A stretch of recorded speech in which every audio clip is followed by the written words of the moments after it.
हरे कृष्णा कृष्णा कृष्णा हरे हरे, हरे राम राम राम हरे हरे, हरे कृष्णा कृष्णा कृष्णा हरे हरे, हरे राम राम हरे हरे, हरे कृष्णा कृष्णा कृष्णा हरे हरे, हरे राम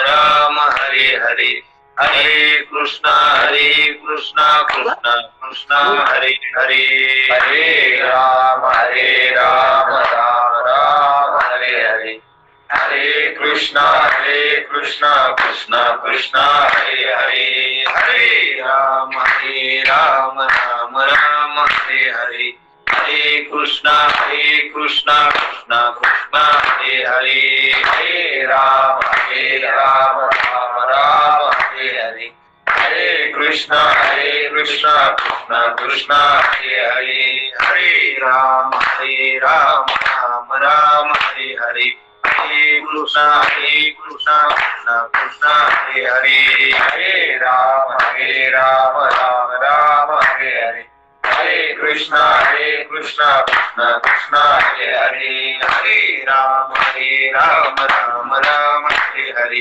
हरे कृष्णा कृष्णा कृष्णा हरे हरे, हरे राम राम हरे हरे, हरे कृष्णा कृष्णा कृष्णा हरे हरे, हरे राम राम हरे हरे, हरे कृष्णा कृष्णा कृष्णा हरे हरे, हरे राम राम हरे हरे, हरे कृष्णा कृष्णा कृष्णा हरे हरे, हरी कवरा हरी विठ्ठल श्री नामदेव कार, विनायकं गुरुर्नमामि साकरे नाम विस्मृतम्, येषां चरण सान्निध्यात् जीवा मुक्ता भवन्ति, साकरे वंश विख्यातं नारदानवरायणं, विनायकं गुरुर्वन्दे भवबन्धविमुक्तये, ज्ञानप्रताप विगतसद्वचनमृतञ्च अद्वैत भाव प्रकारित बुद्धिरस्य, ज्ञानेश्वरस्तु भगवान् अवतीर्णयो, श्री रंगनाथ गुरुराज नमोस्तुभ्यं। जेणे वासनेचे जाळ तुटे, अहंकाराची गाठी सुटे, जीवी परमात्मा स्वय प्रगटे, ते तांत्रिक गोमटे एक राया, जया तांत्रिक महापूजा संतोष होय गरुड ध्वजा, ते तांत्रिक विधान बोजा महाराजा उधारी, वेदिक मंत्र तांत्रिक तंत्र हे मिश्र पूजा अति पवित्र, शीघ्र निष्काम करी नर तो पूजा प्रकार अत्युत्तम, वैदिक अथवा तांत्रिक गुरु मार्गे सिद्धिदायक, या लागे गा आवश्यक सद्गुरुशी देख शरण जावे।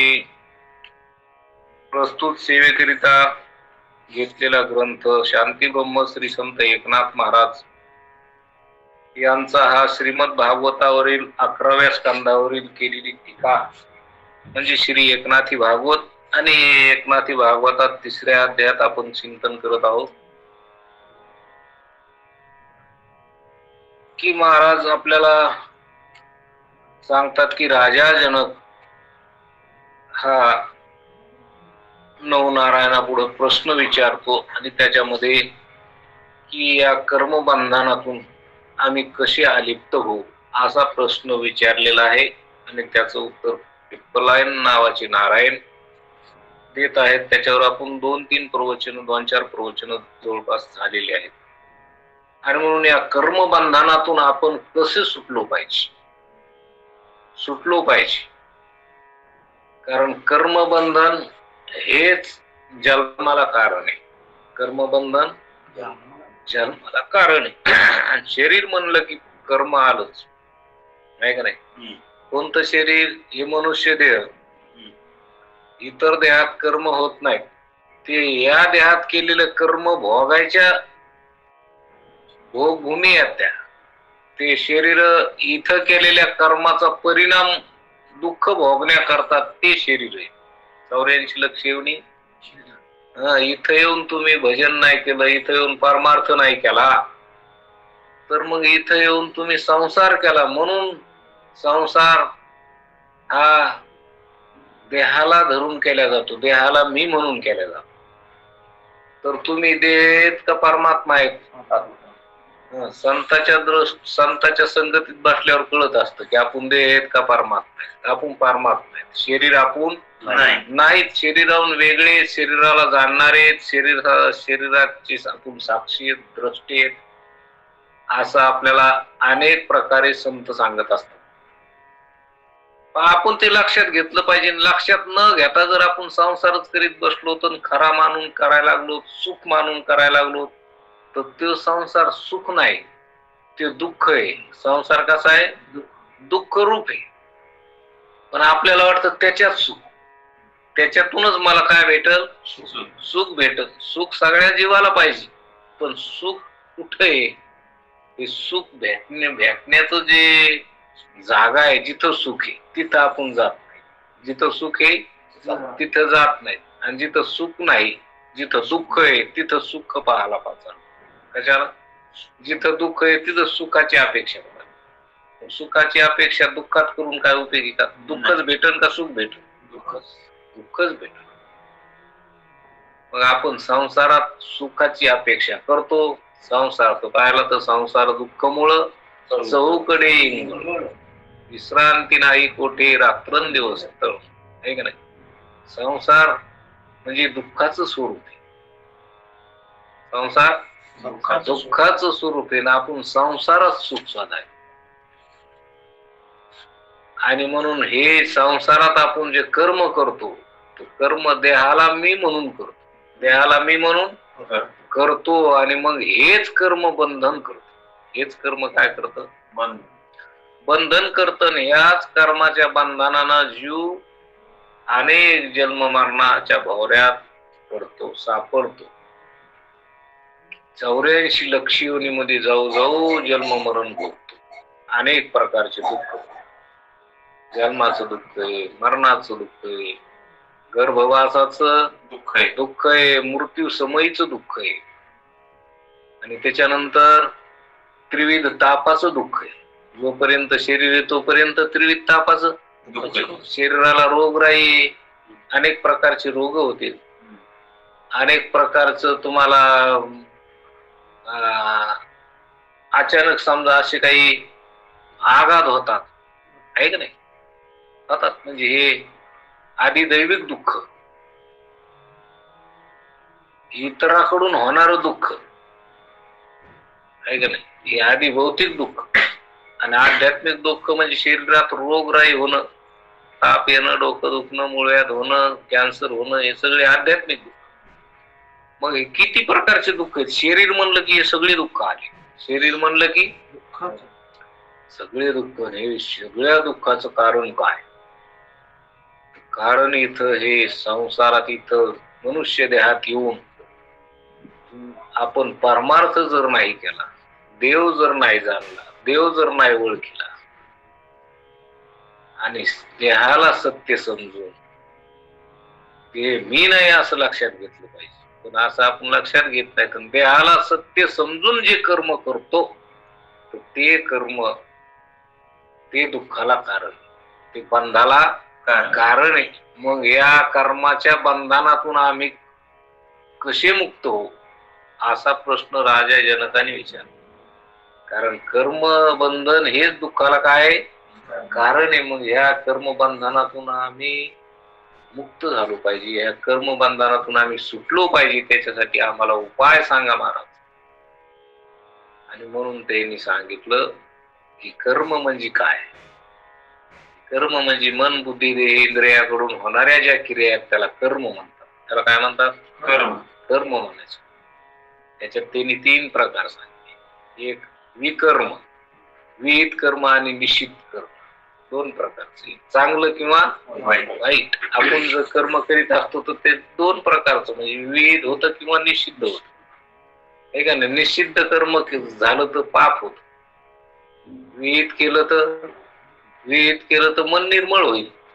मन काय होईल? निर्मळ होईल. निर्मळ होईल, चांगलं आहे. विहित कर्म केलं पाहिजे. जे शास्त्रानं सांगितलं, जे वेदानं सांगितलं ते कर्म करणं हे आपलं कर्तव्य आहे मनुष्य देहातल्या जीवाचं.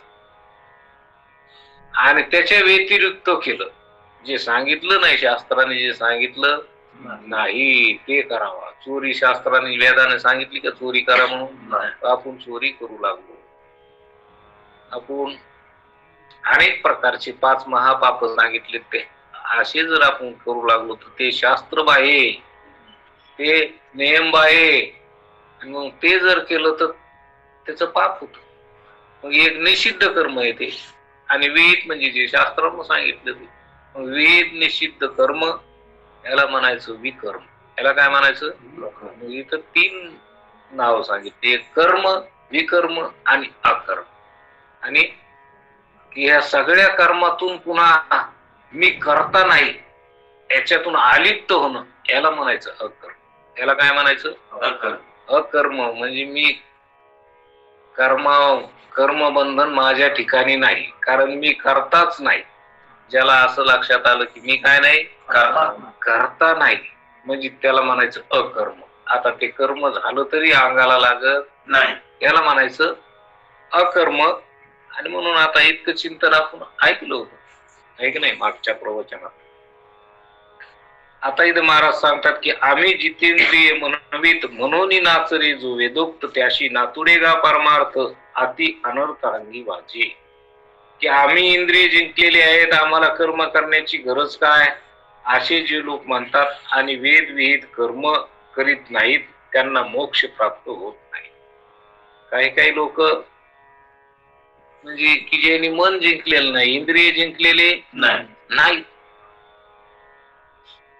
असं सैराट वागते.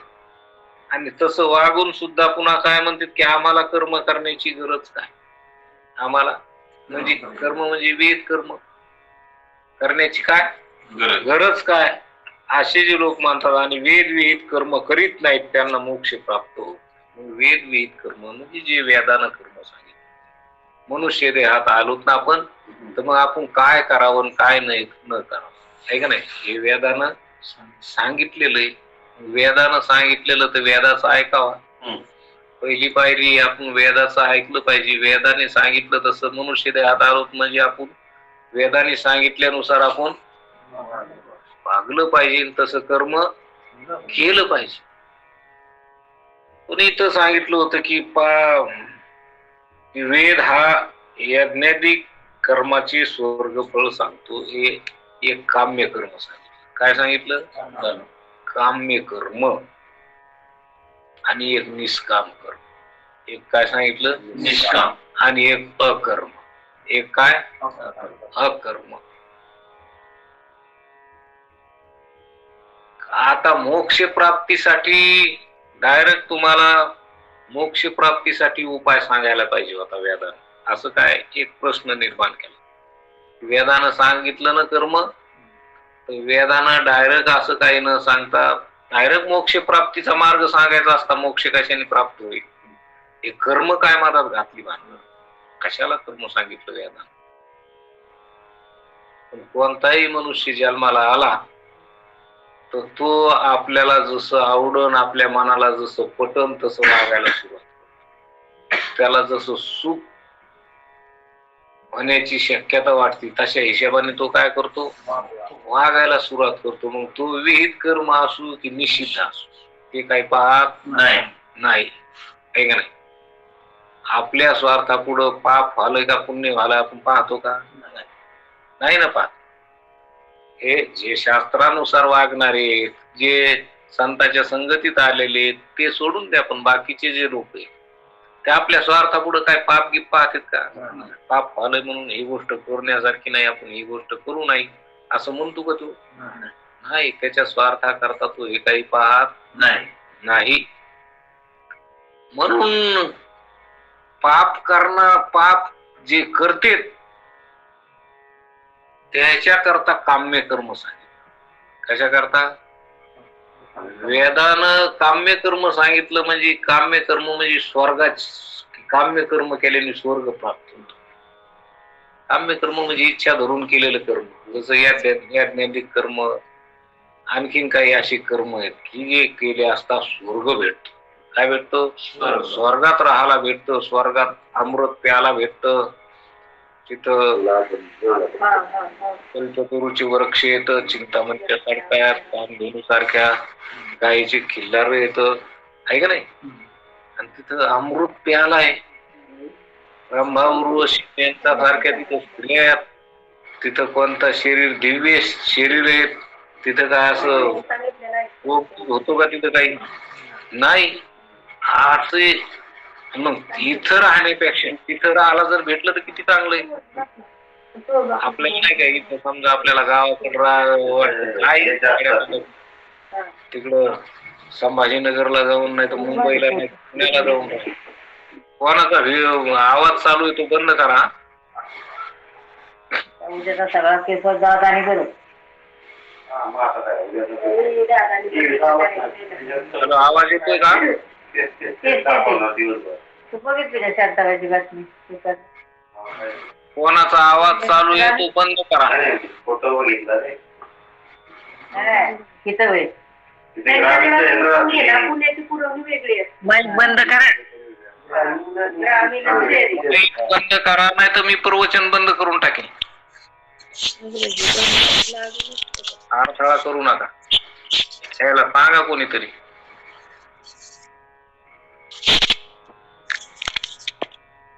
हो भारतीताई, तुमचं माईक बंद करा. भारतीताई येत्या, कोण येत? हा तेच मला परत लावतात. भारतीताई माईक बंद करा. हा हा हा करते काय चालू झालंय? हे वेदोक्त म्हणजे सांगितलं कुठं बंद करायचं हे काय? त्यांना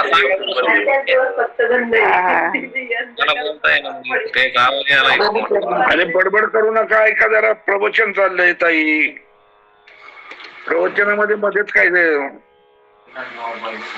लेफ्ट झाले, बरं झालं. काम्य कर्म जे हे स्वर्ग फलाची इच्छा कशा करता सांगितली की इथं करणाऱ्या पाप करण्यापेक्षा पुण्य करा. पाप करण्यापेक्षा पुण्य करा. पुण्य करून स्वर्गाची प्राप्ती होईल. पुण्य केल्याने काय होईल? काम्य कर्म म्हणजे पुण्य कर्म करा. की पाप कर्माने अधोगती होती ना, मग अधोगतीतून कसं काढायचं हे वेदाने खूप काळजी घेतली. वेदाने मग काम्य कर्म केल्यावर काय मोक्ष होतो का? नाही. काम्य कर्म केल्यावर मग हे तरी तुम्ही फाटाच आणून द्याला तिकडं, आहे का नाही? पण अगोदर तुम्ही पाप कर्म करता म्हणून तुम्हाला काम्य कर्म सांगितलं. म्हणून काय सांगितलं? काम्य कर्म. आणि काम्य करणाऱ्याला सांगितलं मग निष्काम कर्म त्याच्यापेक्षा चांगलं आहे. काय? निष्काम कर्म. निष्काम कर्माने काय होतं की साक्षात परमात्मा भेटतो. निष्काम कर्मानं परमात्मा देवच भेटतो. सर्व सुखाची प्राप्ती होते. स्वर्ग सुख काय त्याच्यात? कारण पाप कर्म करणारा स्वर्गाच्या इच्छेने पाप करणं टाकून दे. स्वर्गाच्या इच्छेने पाप कर्म टाकून दे. आणि जो स्वर्गाची इच्छा करायला त्याला निष्काम कर्मयोग जर सांगितला तर तो काम्य कर्म टाकून दे. तो काय करील? काम्य कर्म टाकून देईन. म्हणून पायरी पायरीनं सांगितलं असं की वेदानं हे सगळं सांगितलं. पण एक प्रश्न निर्माण केला की मग वेदाने एवढं पुष्कळ काय सांगायची गरज होती? एकच सांगायचं ना कोणतं तरी पटकन चांगलं. असे तीन काय झाले? पण ते तसं एकावर तुम्ही राहणार नाहीत ना. तुम्ही राहणार नाहीत. मग पाप कर्म तुम्ही असं वेदाने सांगितल्या सोडून द्या का? नाही. मग पाप कर्म सोडण्याकरता पुण्य करून स्वर्ग फलाची इच्छा सांगितली. त्याच्याची स्वर्ग फलाची. तिथं इथं पाप करून काय भेटणार आहे? इथं चोरी जर केली तर किती भेटत? ते कधी संपून जाईल काय सांगतात? पुण्य जर केलं तर स्वर्गात राहायला भेटत. चांगलं. मग त्याच्यापेक्षा काय करा? पुण्य करा. आणि पुण्य करणाऱ्याला सांगितलं की पुण्य करून काय आहे तिथं? आहे का नाही. स्वर्गाची निंदा बी केली. काय ते स्वर्ग की स्वर्गात काय पुण्य संपलं की खाली यावं लागतं ना, मूर्ती लोकात यावं लागतं. त्याच्यापेक्षा परमात्म सुख किती चांगलंय. परमात्म सुख किती चांगलंय की ते सर्व सुख एकदा परमात्मा भेटला की मग हे स्वर्ग सुखासारखं आहे. आनंदाची डोई आनंद तर आनंदाची अंग आनंदाची आनंद रूपच आपण पुन्हा स्वर्ग नाही आणि कोणतंच काय नाही. परमात्मा साक्षात तुम्हाला कोण भेटणार. परमात्मा देव भेटत. त्याच्यासाठी तुम्ही काम्य कर्म टाकून निष्काम कर्म करा. काय करा. निष्काम कर्माचं फळ हे चित्तशुद्धी. निष्काम कर्म केल्यानं फळ. निष्काम कर्म करणं म्हणजे चित्त शुद्ध झाली की मग त्या शुद्ध चित्तात मी परमात्मा आहे असं लक्षात येत असत. मी देह नाही. मी देहाहून वेगळा आहे. मी देहाचा द्रष्टा आहे. मी देहाचा साक्षी. देह मी नाही. देह आपल्याला मिळालेला आहे आणि या देहाने आपल्याला परमार्थ करता येतो. पण मी शरीर आहे का.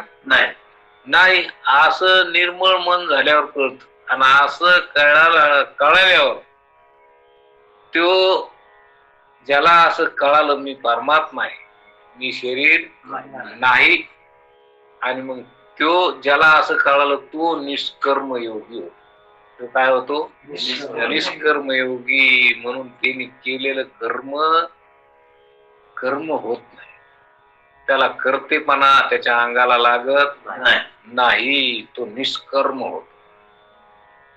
म्हणून त्यांनी कर्म झालं तरी कारण तो काऊन होत नाही कर्म ते की तो करता नाही ना. तो काय म्हणतो मी करता नाही. कर्म कोणाकडून होत. तिथं सांगितलं ना की मन बुद्धी शरीर मन बुद्धी देह इंद्रियाकडून आहे का नाही. म्हणजे देह इंद्रिय मन बुद्धीकडून होणाऱ्या क्रिया म्हणजे कर्म. ते कर्म होतं दोन प्रकारचं विहित किंवा निश्चित आहे का नाही. त्याच्यात सांगितलं मग काम्य किंवा काम्य कर्म निष्काम कर्म सांगितलं आणि त्याच्या पुढे सांगितलं की अकर्म की मग निष्काम्य कशाला. निष्काम कर्म करता करता अकर्म म्हणजे कर्मापासून अलिप्त. कर्मापासून कसं अलिप्त. मग ज्याला असं मी परमात्मा आहे असं कळालं तर त्यांनी कर्म जरी केलं तरी ते कर्म त्याला लागत नाही कारण तो करता राहत नाही. काऊन करता राहत नाही तर कर्म हे देह इंद्रियाकडून मन बुद्धीकडून होत आणि मी देह नाही मी मन नाही मी बुद्धी नाही. मी याचा काय साक्षी आहे. मग कर्म तर त्याच्याकडून होतं. मग माझ्याशिवाय मी तर काही करीत नाही. गण तुमच्या साक्षीत्वाने होत. तुमच्या साक्षीत्वाने होतं पण तुम्ही काही करीत नाहीत. तुम्ही करतेच नाहीत तर तुम्ही भोगते कसे होता. तुमच्या अंगावर येईन कशाला ते. जे क्रियामान आपण करतो ते क्रियामान करतो होतंय दिवसभर. आपण आता हे सारखं तिन्ही अवस्थेत केलेलं हे कर्म होत असत पण मी याचा साक्षी असं जर म्हणलं तर साक्षी आरोपी नसतो. आपण भांडणं जरी झाले तर साक्षीदारात तुमचं नाव आलं तर तुम्ही आरोपी असता का. नाही. साक्षी आहेत तुम्ही. मग पाहिलेले आहेत भांडणं म्हणून तुम्हाला बोलले तिथं का. तुम्हाला काय तिथं बोललं का आरोपी म्हणून तुम्हाला शिक्षा होणार का. नाही. तुम्ही साक्षी म्हणून आहे. मग तसं इथं कर्म झालं मन बुद्धी देह इंद्रियाकडून तर त्याचे तुम्ही साक्षी आहेत. मन बुद्धी देह इंद्रिय तुम्ही आहेत का. नाही. तुम्ही आत्मा आहेत. तुम्ही चैतन्य आहेत. तुम्ही परमात्मा आहेत. दिव्य आहेत. तुम्ही ज्ञान स्वरूप आहे आणि म्हणून तुमच्याकडून कर्म होणं काय तुम्ही करतेत का. नाही. चैतन्य काय करत. चैतन्य साक्षी रूपा नाही. ते काही करीत नाही आणि ज्याच्याकडून होत ते जेवढे त्याच्याकडून त्याच्यावर आरोप घालायला तर याच्या साक्षीत्वाने होत. याच्याशिवाय होत नाही. पण ह्यो काही करीत नाही आणि मग ह्यो करीत नाही म्हणल्यावर ह्यो करता कसा होईल. मग असं ज्याला कळालं की मी करता नाही करता नाही म्हणल्यावर मग जरी झालंय कर्म तर ते कर्म होतं का? नाही म्हणले जोर कळालं नाही तोवर झालं तरी ते राहत. तुम्ही जेव्हा करते झाली तेव्हाच कर्म सगळं संपलं. तेव्हाच काय झालं की क्रियामान तुमचं होत नाही. पहिलं झालेलं संचित राहत नाही. पहिलं झालेलं संचित राहत नाही म्हणजे तुम्ही अकर्ते झाले का नाही? कर्मातून सुटले का नाही? मग कर्मातून सुटले कर्मच नाही म्हणल्यावर जन्म मरणाला कर्म लागतं. जन्म मरणार काय लागतं? कर्म. मग आता हे कर्म तुम्ही केलेलं निष्काम असू की सकाम असू, विहित असू की निश्चित असू, कोणतंही असू, पण तुमच्या ठिकाणी तुम्ही करतेच नाहीत तर मग कर्म. आणि जन्म मरणाला काय लागतं? ही सामुग्री लागते कर्माची. काय लागते? तुमच्या जवळ ती नाहीच. तुमच्या जवळ ती नाहीच मग जन्म कुठून येणार? तुमच्याजवळ क्रियमान होत नाही, संचित क्रियमानच होत नाही तर संचितात काय राहील? संचितात काय राहील? पहिलं तर ते बी राहत नाही, ते लवून गेलं, काढून गेलं. तुम्ही जेव्हा आकर्ते झाले तेव्हा पहिलं बी काय संचितात पळलं तुमचं असेल तर ते बी राहिलं नाही, ते बी गेलं. आता क्रियमान होत नाही म्हणून संचितात जात नाही, संचितात पहिलं होतं ते बी राहिलं नाही. आणि मग पुढं भोगायला घ्यायला प्रारब्ध कुठे? संचितच नाही तर प्रारब्ध कुठे? मग कुठे कर जन्म? जन्मातून मुक्त झाला का नाही? जन्म मरणातून मुक्त झाला का मुक्तच येत? असं लक्षात घ्यायचं का काय करायचं? मग संतांच्या संगतीत आल्या संगतीनं असं लक्षात घेता येत आणि आपण जन्म मरणाच्या पलीकडचे जन्म मरणाहून वेगळे असं लक्षात येतं. आणि म्हणून इथं प्रश्न विचारला होता राजाना की ह्या कर्म बंधनातून आम्ही कशी मुक्त होऊ? आम्ही कसे मुक्त होऊ ते आम्हाला सांग. त्याने असे मुक्त होताना असं सांगितलं की तुम्ही अगोदर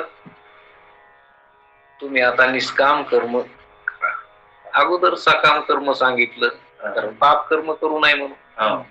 सकाम कर्म करणारा सांगितलं अरे याच्यापेक्षा निष्काम कर्म चांगलंय.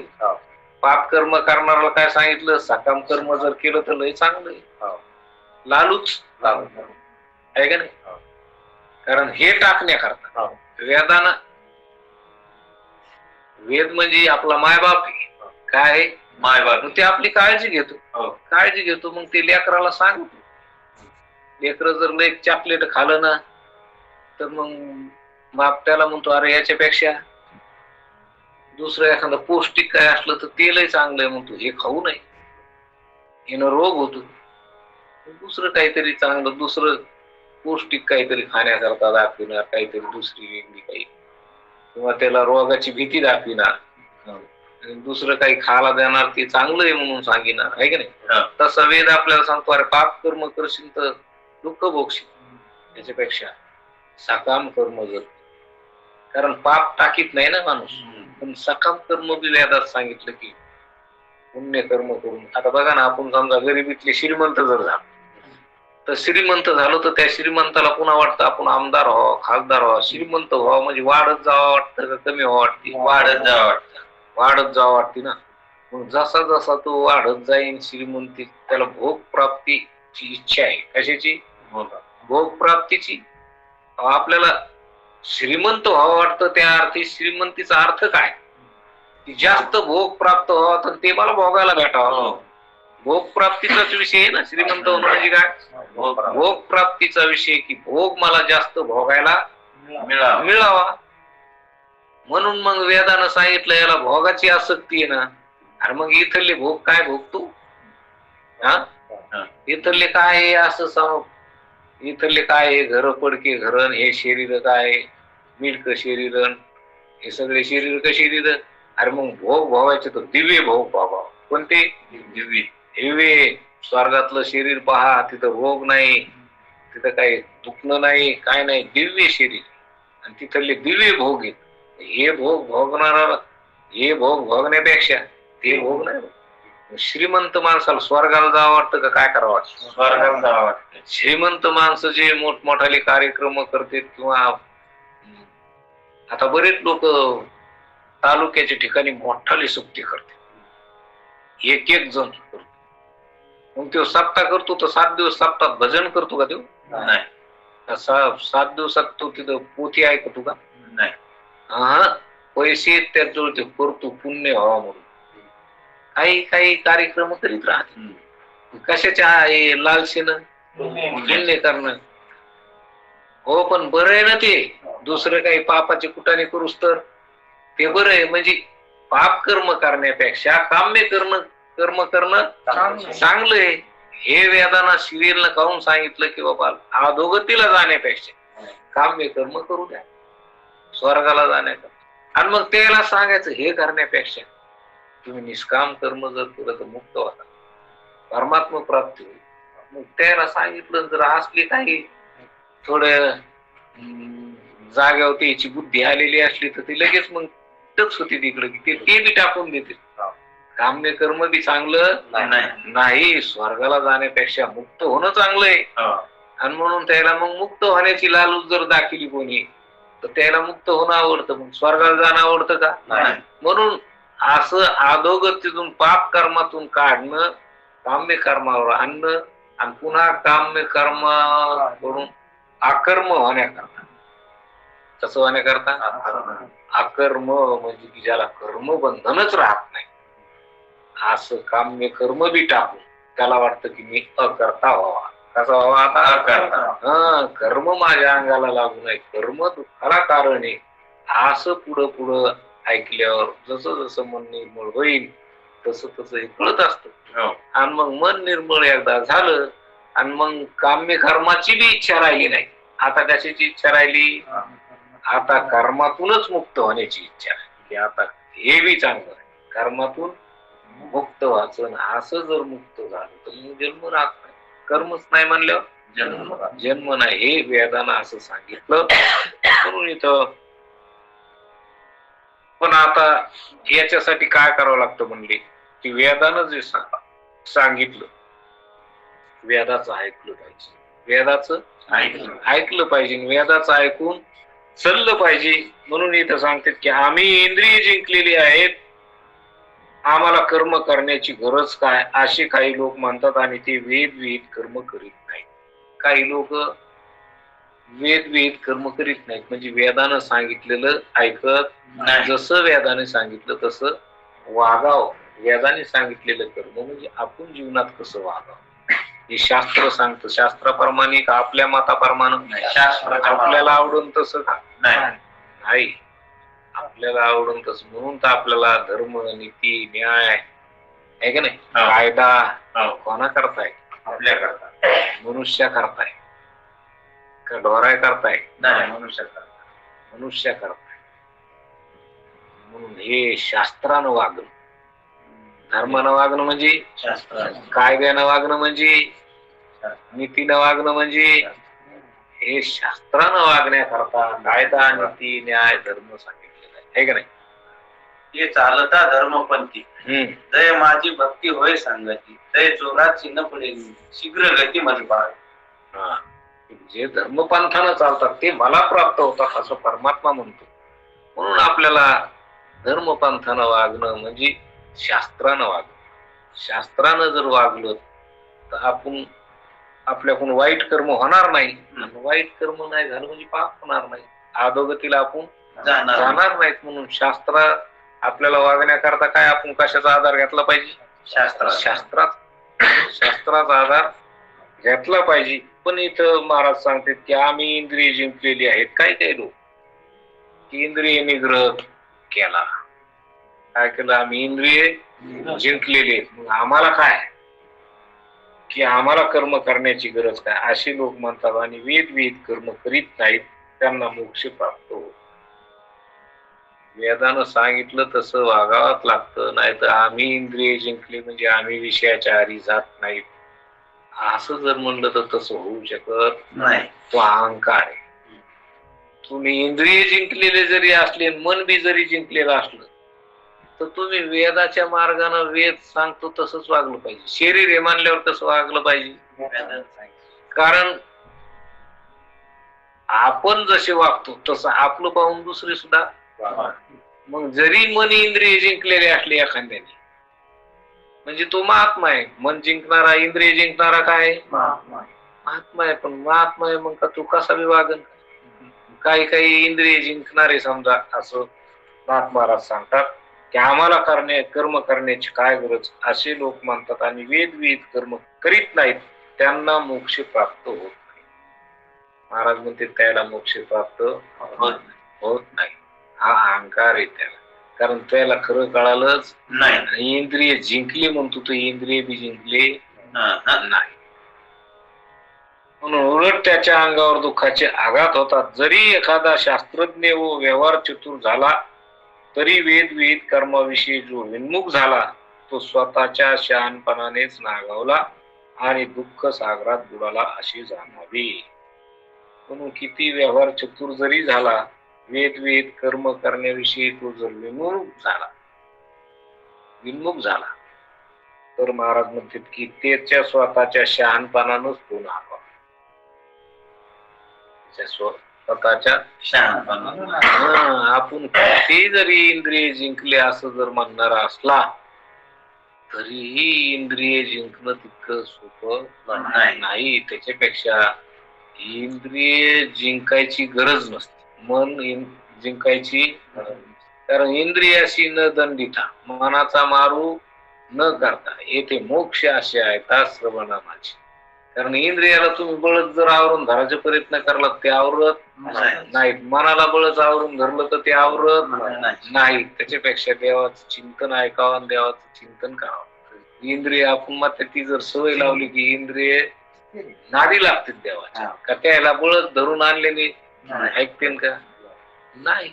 आणि मग काही काही जर असं म्हणत असले की आम्ही इंद्रिय ताब्यात घेत आमच्या, आम्हाला काय वेदाचं आचरण करण्याची काय, शास्त्राचं आचरण करण्याची काय गरज?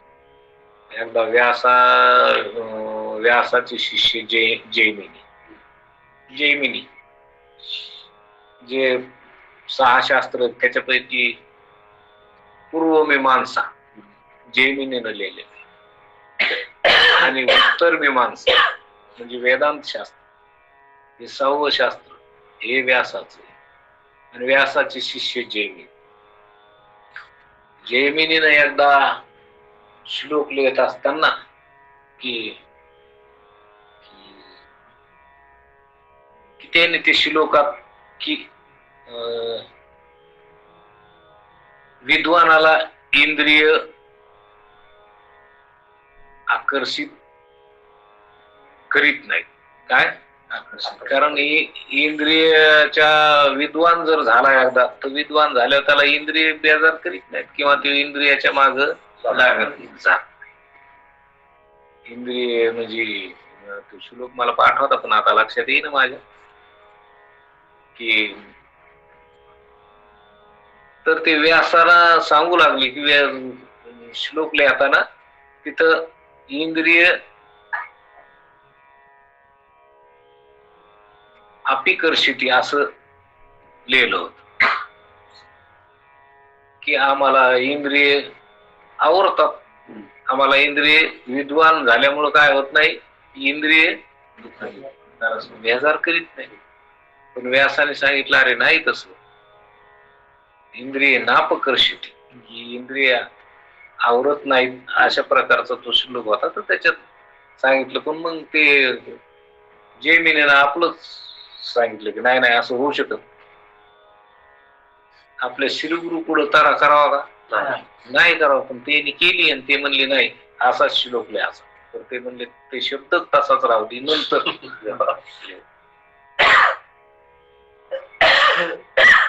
आणि मग तो एकदा ते पर्णकुटीत एकटेच होते जैमिनी आणि असा पाऊस सुरू झाला आणि म्हणजे की पर्णकुटीत एकटीतून पाऊस आभाळे आलंय, गडगडाट विजा वाजायल्यात आणि त्याची पर्णकुटी म्हणजे अशी वनातच जंगलात राहत होती ना, तिथं जैमिनी एकटी. आणि मग एक सुंदर स्त्री आली अशी, अंगावरची वस्त्र पावसाने भिजलेली अशी तरुण स्त्री. तिचं अंग ते अंगाला कपडा चिटकाला सगळा शरीर असं दिसायला लागलं आणि ती शरीर अशी तशी ती त्या पर्णकुटीच्या बाहेर उभी राहिली. ते जैमिनीनं पाहिलं तर म्हणलं कोण स्त्री आहे, सुंदर स्त्री आहे, काकडायली अशी आणि उभी राहिली. जैमिनी म्हणला आता तुम्ही काकडायला तर मधात या. नाही नाही तुमच्या साधूची पर्णकुटी आम्ही कशाला मधात या. नाही नाही नाही नाही या म्हणजे काकडायला लागलात ना मधात आलात. मग कस काय तुम्ही एवढ्या मनात येत? ते म्हणले काय नाही मी आलते की मला कोणातरी एखादा वर शोधायचा आणि मला लग्न करायचं, कोणतरी मला वर भेटावं. आता ती एवढी सुंदर स्त्री पाहून ते जैमिनीला बी इच्छा झाली की आपणच लग्न केलं. मग आता ते जैमिनी म्हणला मग काय हरकत नाही, मग माझं लग्न नाही झालेलं मी करतो. पण ते म्हणले तसं नाही ना, माझी एक आट आहे, जे मला कोणी खांद्यावर घेऊन 5 फेरे मारेन. आता ही पर्णकुटी आपण इथे त्या पर्णकुटीला 5 फेरे मारले तरी चालतं. मग मी करते तुमच्या संग लग्न. आता यायचं मन आगळ म्हणले 5 फेरे हाणायला काय उशीर आहे, यायला खांद्यावर घेऊन घेतलं खांद्यावर द्यायला. 5 फेरे हाणायलेत. मग 4 फेरे झाले म्हणजे पहिला फेरा झाला की दुसरा फेरा हाणताना ती पहिल्यांदा जितकी हलकी लागली त्याच्यापेक्षा दुसऱ्या फेऱ्याला पुन्हा तिचं वजन वाढलं, तिसऱ्या फेऱ्याला पुन्हा जास्तच वजन, चौथ्या फेऱ्याला तर जैमिनीनं टेकलंच खाली. 5 फेरे करायचे, वजन जास्त झालं ते आवरत आणि मग खाली टेकले. म्हणले बायको करणं काय सोपं नाही. 5 फेरे मारणं म्हणजे सोपं आहेत का? चौथ्या फेऱ्याला ती टेकली, कारण ते वजन तोलता येणं तेवढं वजन वाढायला ना ते वरची. आणि मग टेकलं खाली आणि वरून म्हणले काय झालं? पाहते तर ती तोंडावर दाढी आली, व्यास ते गुरु, ते गुरुनच रूप धारण घेतलं. आणि मग पाहते तुम्ही कवा शहरी तावाच. आणि मग ते म्हणले आता काय लिहायचं सांगायचं, इंद्रिय नापकर्षित लिहायचं का अपकर्षित लिहायचं? नाही म्हणले अपकर्षित लिहायचं. आणि मग अशा प्रकारचं केवढा जरी महात्मा असला, जैमिनी म्हणजे साधे होते का, त्याला इंद्रिय आवरले नाही. आणि मग इथं नाथ महाराज आपल्याला सांगतात की काही काही सांगतात की आम्ही इंद्रिय जिंकलेली आहेत, आम्ही जितेंद्रिय म्हणवीत, म्हणून नाचरे जो वेदोक्तो त्याशी नातुडे का परमार्थ, अति अनर्थांगी बाजी. की असं जर म्हणलं तर तो अनर्थ होतो, कारण याच्या उलट अंगावर दुःखाचे आघात येतात. म्हणून इंद्रिय आवरणं म्हणलं की आम्ही इंद्रिय आवरली असं म्हणणं सोपं आहे का? नाही सोपं. त्याच्यापेक्षा इंद्रिय असं आवरणं अवघड आहे. मन असं आवरणं, मन जर देवाकडे लावलं तर इंद्रिय सुद्धा देवाकडे लागतात. मग त्याचं भजन करा, त्याचा भजनाचा नाद मनाला जर लागला तर इंद्रियाला लागतच असत.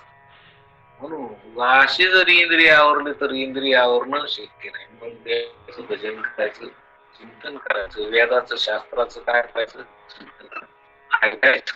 वेदाने काय सांगितलं ते ऐकायचं. वेद मान्य आहे आपल्याला, शास्त्र आपल्याला मान्य आहे, संत आपल्याला मान्य आहे. वेद प्रमाणे, संत प्रमाणे, शास्त्र प्रमाणे, म्हणून आपण प्रमाणाला धरून राहिलं पाहिजे. असं इथं सांगतात जो वेद विहित कर्म करीत नाही आणि देहतादात्म्य ठेवून वेदावरील अविश्वास, शारीरिक आळस आणि बौद्धिक मूढता या कारणाने कर्म टाकून देतो आणि मी कर्तव्य भावरहित निष्कर्म झालो असे समजतो, तो मोठ्या भरमात पडला आणि ज्ञानाच्या अभिमानाने तो फसला असे जाणावे. थोडस जरी ज्ञान झालं तर मला काहीच करायची गरज नाही असं म्हणून जमतं का? नाही. कर्म तर हे करावंच लागतं, करावंच लागतं. ज्ञानी जरी असला तर त्याच्यातून त्याच्या देहातून देह इंद्रिय मन बुद्धीतून कर्म होतच असत. ज्ञानी जरी कर्मापासून अलिप्त असला तर मग त्यांनी काही बी कर्म करावं का? नाही. त्यांनी जे वेदाने सांगितलं त्याप्रमाणेच वागलं पाहिजे. वेदांनी सांगितलेल्या शास्त्राप्रमाणेच वागलं पाहिजे असं इथे महाराज सांगतात. मग स्वभावतः हा वेदच सर्व परमार्थाची मूळ आहे. त्या वेदाने सांगितलेले कर्म करता जे जे कर्म केले जाईल ते ते वस्तुतः आदपात करणारे आहे.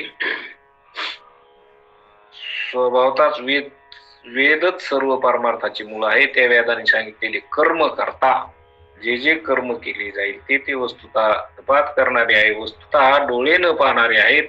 ते डोळे काढून त्यातील पाहण्याची शक्ती कोणती आहे हे पाहू गेले असता त्यातील शक्ती दिसणार नाही.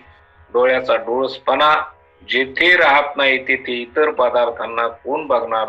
त्याप्रमाणे ज्याने वेद प्रतिपादित कर्म न करता ज्या ज्या परमार्थ भासाला परमार्थ मानले तर त्या त्या परमार्थ भासाच्या रूपाने त्याने अनर्थाला निमंत्रण देऊन घरी आणले असे निश्चित जाणार. म्हणून वेदानं सांगितलेलं कर्म आपण आचरण करावं. आपण जर म्हणतो मला ज्ञान झालं आणि मला आता काही करायची गरज नाही, काही करायची गरज नाही, काही नको करू हे चांगलंय, पण काही नाही केल्याशिवाय राहणार आहे का? नाही. मग काय करावं? शास्त्राचं चिंतन करावं, वेदाचं चिंतन करावं. की आपण आपल्या इथं महाराज दृष्टांत देतात की वस्तुतः डोळे पाहणारे आहेत. ते डोळे काढून त्यातील पाहण्याची शक्ती कोणती आहे हे पाहू गेली असता त्यातील शक्ती दिसणार नाही, आहे की नाही? मग तसं आपण जरी आचरण करीत असलो पण मला सगळं कळालं असं म्हणून वेदाचं आचरण नाही करायचं. ही सगळी शक्ती कशाची? शास्त्राची, वेदाची. आपण नीट रस्त्याने चालावं याच्याकरता. मग हे आपण ते घेतलं पाहिजे. आणि वेदाचं ऐकल्यामुळं काय होत असतं की वेदाचं ऐकून जर आपण राहिलो तर मन निर्मळ होत असतं. मन काय होत असतं? निर्मळ होत असतं. आपल्या मतानं आपण जर काही करीत बसलो तर मनोमार्गे गेला तो तेथे मोकळा. आपल्या मनानं आपल्या बुद्धीनं आपल्याला काय वर करता येईल? आपल्या बुद्धीनं आपण कसं काय करणार? काहीची काही करतो, काहीची काही. म्हणून एक सोय कर्म बुचकिया खाती सोये बुडवणे आणि का बुडविली तरलो ते तोंडाळ. असे तोंडाळ म्हणजे की मी तरलो असं म्हणतात, आहे का नाही? पण ज्ञानेश्वर महाराज म्हणते एक स्वयंबुद्धीच्या बाई निघाली तयाची शुद्धीची नाही. स्वतःच्या बुद्धीच्या बळावर जर तरुण झाला निघला तर ते तितकं सोपं नाही. त्याच्यासाठी संतांचा आधार घ्यावा लागतो, त्याच्यासाठी शास्त्राचा आधार घ्यावा लागतो. आणि म्हणून आपल्या बुद्धीनं आपण शहाणपणा परमार्थात तरी करू नाही. परमार्थात संतांच्या बुद्धीनं शहाणपणा करा. संतांच्या बुद्धीचा शहाणपणा आपल्या कामी, आहे का नाही? मग संत म्हणजे चालते बोलते वेद आहेत. संत म्हणजे चालते बोलते शास्त्र आहेत. आपल्याला हे जरी शास्त्र कळत नसलं पण संत हे सगळं संतांचं बोलणं म्हणजे वेद आहे. संतांचं बोलणं म्हणजे वेद आहे, शास्त्र आहे. आणि संत संगतीत आपल्याला मनाला मार्ग मिळतो, आहे का नाही? संतांची संगती मनोमार्ग गती, मनाला मार्ग गती म्हणजे योग्य मार्ग मिळतो. आणि म्हणून तेच संतांच्या संगतीत राहणं म्हणजे शास्त्रानं वागणं, म्हणजेच वेदानं वागणं अशा प्रकारचे. म्हणून इथं महाराज सांगतात आपल्याला पुन्हा की दासी जशी स्वामीची आज्ञाधारक असते किंवा प्रजेवर राजाचा शिक्का चालतो त्याप्रमाणे जो वेदाची आज्ञा शिरोधार्थ मानतो तोच खरा निष्काम धर्माचरण करणारा होतो. म्हणून जो वेदाचं ऐकतो, वेदाच्या प्रमाणे चालतो तर तो कर्म करीत असताही असं की जो निष्काम कर्म करतो. काय करतो? निष्काम. वेदाचं ऐकून कर्म करणारा म्हणजे तो काय सकाम कर्म करतो का? नाही, निष्काम कर्म करतो. परमात्म्याची भक्ती करतो किंवा काही करा, तुम्ही व्रत वैकल्य करा पण भाव ठेवून जर करा, कोणत्याही साधना करा पण त्या साधनेत नामस्मरण करा, त्या साधनेत भाव ठेवा, भगवंताविषयी भाव ठेवा, आहे का नाही? आणि मग ते जर केलं तर ते त्याला अर्पण होत असतं, त्याला प्राप्त होत असतं. पण आपण जर अहंकार घेऊन जर करीत असतो, वेदाला शास्त्राला ठुकरीत असतो आणि मी आता मुक्त झालो असं जर म्हणत असतो तर हे काय की हे धर्मातला दोष आहे. कशातला? धर्माला. हा, की ज्या ज्या वेळेस अशी, कारण वेदानं शास्त्रानं सांगितलेलं काय, कर्म, उपासना आणि ज्ञान हे वेदाचे 3 प्रतिपाद्य विषय. कर्म, उपासना आणि ज्ञान हे वेदाचे 3 प्रतिपाद्य विषय. पण हे असंच राहील म्हणून असं नाही. कालांतरानं याच्यात काय होत असतो? बदल होतो. कालांतरानं म्हणजे याच्यात दोष निर्माण होते, अनाचार वाढतो, दोष वाढतो, अनाचार वाढतो. तो कशाने वाढतो? तो धर्मातून वाढतो. कशातून? धर्मातून वाढतो. मग ज्या ज्या वेळेस असा धर्मातून अनाचार दोष वाढतो त्या त्यावेळेस संत अवतीर्ण होत असते. संत भूतलावर अवतीर्ण होते म्हणजे अवतार घेतात. आणि अवतार घेऊन हे जे असणारे धर्मात येणारे, कारण हे कर्म, उपासना, ज्ञान हे वेदाचे प्रतिपाद्य विषय, याच्यात येणारे दोष हे संत काढते. आहे की नाही? हरिहरा भेद नाही नका करू वाद, की हर आणि हरी याच्यामध्ये भेद करतो. मग याचा मध्ये भेद करणं म्हणजे अनाचार करणं, दोष. काही काही भक्त म्हणतात आमचा विष्णू परमात्मा आहे, काही म्हणतात आमचा भगवान शंकर परमात्मा आहे. आता विष्णू भगवान परमात्मा शिव 2 आहेत का? नाही. आणि जे याच्यात भेद करतो ते धर्मातला अनाचार म्हणायचं. कशाला म्हणायचं? धर्मातला अनाचार, धर्मातला दोष. मग असे दोष पुढे येत असतील. याच्यामुळं भांडणं करतात की आम्ही शिवाचे भक्त, आम्ही विष्णूचे भक्त, आम्ही विठ्ठलाचे भक्त, आम्ही अमक्याचे भक्त. अरे देव एकच आहे का देव अनेक आहेत? देव एक आहे आणि ते तुझ्याहून वेगळा नाही. देव एक आहे, देव व्यापक आहे, तो माझ्याहून वेगळा नाही. मग कुठे शिव, कुठे विष्णू? तू एकच हे का? शिव विष्णू असे 2 आहेत? नाही. म्हणून तुकाराम महाराज म्हणतात हरिहरा भेद नाही नका करू वाद, की असा वाद करू नाही. याला वाद करणं म्हणजे अनाचार म्हणावं. त्याला काय म्हणावं? अनाचार म्हणावं. मग हे लक्षात घेतलं पाहिजे. मग तसं इथं काही काही ऐकणारे, आम्हाला काय करायची गरज आहे? आम्ही तर सगळं अभ्यास केला, सगळा अभ्यास केला, आम्हाला इंद्रियावरती मन आवरत, आम्हाला शास्त्राची गरज नाही, वेदाची गरज नाही. असं जर अहंकारानं होत असेल तर त्याला मोक्ष निश्चित प्राप्त होत नाही असं महाराज म्हणतात. म्हणून वेदाच्या आज्ञाधारक राहिलं पाहिजे. आणि वेदाचं जे जे कर्म ईश्वर, इथं आता मीच कर्माचा करता आहे अशा अहंकाराला जो उठू देत नाही तो कोणतेही कर्म स्वभावता श्री अनंत ईश्वराला अर्पण करतो. मग काय करावा? तर असा अहंकार न घेता कोणतंही कर्म केलं तर ते ईश्वर अर्पण केलं पाहिजे. काय केलं पाहिजे? मागलदी एक स्पेशल 2-3 प्रवचन आपले झालते याच्यावर, की ब्रह्मार्पण बुद्धीनं हे सगळं करावं. कोणतं कर्म केलं तर काय केलं पाहिजे? ईश्वर अर्पण. काही करा तुम्ही. आंघोळ करताना कृष्णार्पण आपल्याला बाबा सांगतील का नाही? जेवण करताना पहिला घास घेताना कृष्णार्पण. कोणतंही कर्म करताना तुम्ही परमात्म्याचं की परमात्म्याला अर्पण करा. कोणतं कर्म करा पण काय करा? परमात्म्याला अर्पण करा. ते कर्म तुम्हाला लागत, कारण करता करविता ईश्वर आहे का नाही? आपण ईश्वराचे अंश आहे. आणि मग सगळा करून तो घेतो. मग सगळा करतेपणा त्याच्याकडेच द्यायला पाहिजे का नाही? आहे का नाही? आपण घरात जरी असलो तर सगळा कारभार कोणा पाहत असतो? मालक पाहत असतो का आपलं असतं काय? मालकाला महत्व दिलं पाहिजे का नाही दिलं पाहिजे? मीच मालक मानल्यानं जमतं का? वेळ आली एखांबार तर काही करता येईल का काम एखादं? नाही. मालक ते का नाही? मग सगळी जसं घरातली कामं एका मालकाच्या येणीच होतीत का नाही?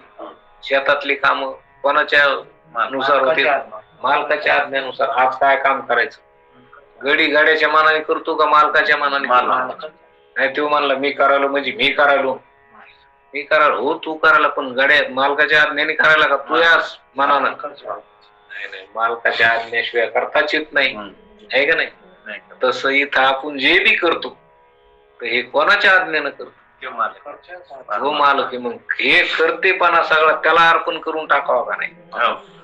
आपण जे जे करतो ते आपण देवाला अर्पण केलं पाहिजे. आणि आपण जर मी करतो म्हणून करता जर ठरला तर मग भोगता झाल्याशिवाय राहत नाही, मग जन्म मरणाला गेल्याशिवाय बंधाला मग कारण झाल्याशिवाय राहत नाही. मग करतेपणा अंगावर जर घ्यायचा नसला तर सरळ म्हणावं की करता परमात्मा आहे, तो करता करवीत आहे का नाही? शहाणी माणसं म्हणतात आपलं काय बा सगळा परमात्माच करून देतो, आपण काय करतो. तसा शहाणपणा आपल्या अंगात आला पाहिजे. इथं महाराज म्हणतात जे जे कर्म ईश्वराला अर्पण केले जाते ते कर्म करतो तो स्वाभिमान रहित, पाप पुण्य रहित म्हणून सुख दुःख फल रहित होते. याला श्रेष्ठ निष्कर्मे आत्मसिद्धी म्हणतात. मग सगळं कर्म तुमच्या शरीराकडून, मनाकडून, बुद्धीकडून, इंद्रियाकडून झालं, पण तुम्ही असं परमात्म्याला अर्पण जर केलं, सतत तुम्ही कोणतंही कर्म होऊ द्या, पण परमात्म्याला अर्पण करण्याचा भाव तुमचा जर असला, कृष्णार्पण बुद्धीनं जर ते केलं तर ते कर्मबंधन तुम्हाला लागत नाही. म्हणजे तुम्ही निष्कर्म योगी होता की तुम्हाला कोणतंच कर्म लागत नाही. मग कर्मच जर नाही तुमच्या संचितात, काय नाही, संचित रूपी पेटी तुमची रिकामीच राहील, तिच्यात कर्मच नाही. मग कर्मच नाही तर ती पेटी पुढे गेली. नंतर म्हणले याला आता कुठं घालायचं तर पाहिलं तर पेटीत काहीच नाही, पेटी रिकामी खडखड. म्हणले मग आता याच्यात पेटीत कर्मच नाही तर मग याला जन्म कसं काय? पेटीत कर्मच नाही, कारण कशामुळे नाही? तुम्ही परमात्म्याला अर्पण केलं ना सगळं. परमात्म्याला अर्पण केलं की त्याला अर्पण होतच असतं. पण आपण परमात्म्याला अर्पण करतो का अहंकार घेऊन सांगतो मी केलंय म्हणून? अहंकार घेऊन सांगतो मी केलंय हे सगळं, आणि मग मी केलंय तर मग भोग. हे आपण बांगला बांधला, बरोबर, पुढच्या वर्षी वारूळ कृषी, पुढच्या जन्मात वारूळ कृषी, लय बांगला बांधला मोठा, तर मग काय करशील? अरे करतेपणाचा अहंकार घेतला तर पुढं पुन्हा कर्मच ते फलाला येतं. अशा प्रकारचं करतेपणातून अलिप्त कसं होता येईल हे आपल्याला संत इथं शिकवतात. की कारण करतेपणा शिकवतात त्या अर्थी खरंच आपण करते नाहीत ना, कबळच मळच हे चाललंय नाही. तुम्ही करता करविता कोणे, ईश्वरी का कोणे, हे सगळं चाले शरीर कोणाची सत्ते, कोण बोलविते हरी, हे सगळं कोणाच्या सत्तेनं चाललंय, ही सगळी सृष्टी कोणाच्या सत्तेनं चालली. आणि मग इथं करता कोण आहे? तोच आहे का नाही? देवच. करता करविता म्हणजे करून घेणारा कोण आहे? देवच आहे. मग आपण मदतच शहाणपणा कसं काय करतो? मग हे शहाणपणा दुःखाला कारण ठरतो. आगावपणा आहे, शहाणपणा नाही. काय आगावपणा, मूर्खपणा. मग ह्यो टाका आणि आपल्याकडून जे होणार कर्म आहे ते कर्म परमात्म्याला अर्पण करा. जे कर्म करायचंय तर ते शास्त्रानं युक्त असेल असं कर्म करा, आणि तेही करीत असताना मी करताय असं समजून घेऊ ते परमात्म्याला अर्पण करा. म्हणजे आपण याच्यातून निष्कर्म योगी होतो आणि मग कर्मातून अलिप्त होतो. असा उपाय आपल्याला सांगितला. कुंडली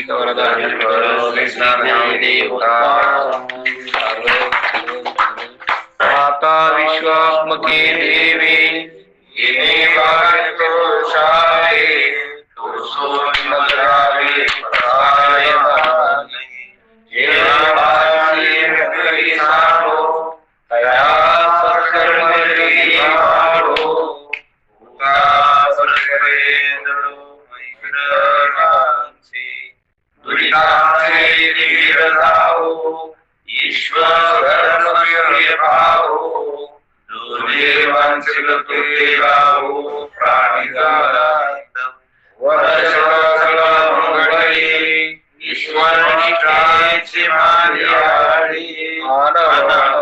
मंडळी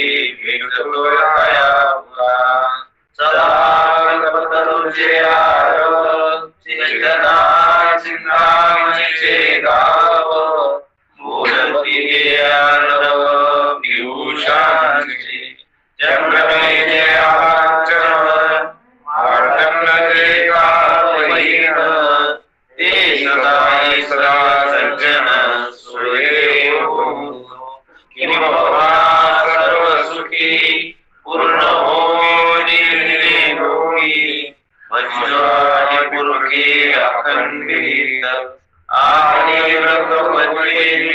विशेष लोके द्रष्टादर्श विजय व्हावे एक महेश विजय करावो होई नसावो हे ज्ञान देवो सुखियाला हे ज्ञान देवो सुखियाला हे ज्ञान देवो सुखियाला श्री ज्ञानदेव भगवान की जय माऊली ज्ञानेश्वर महाराज की जय जगद्गुरु तुकाराम महाराज की जय शांती ब्रह्म एकनाथ महाराज